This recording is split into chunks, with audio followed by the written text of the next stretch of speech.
Assalamu alaikum wa rahmatullahi wa barakatuh. My brothers and sisters, as you're all aware of, we've been raising funds for Tanzania. And here are 5 reasons why you should support this project. Number 1, we are building a mosque, a masjid, a place where people worship Allah subhanahu wa ta'ala. And for every salah and every dua they make, you will have a reward for it. So it's an opportunity for you to invest in your akhirah. Number 2, we're not just building a mosque, we're also building a school.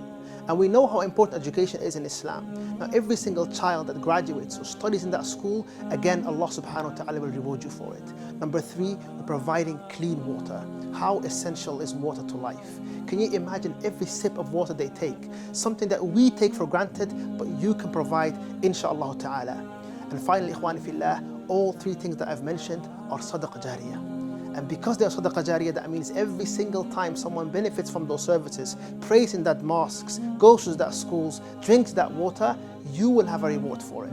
Even after you've passed away, you're going to impact a whole community. Children will be benefiting. People will be employed building this mosque and teaching at the school. This is so much khair that you can be a part of. Please support and donate this project. Barakallahu feekum. Assalamu alaikum wa rahmatullahi wa barakatuh.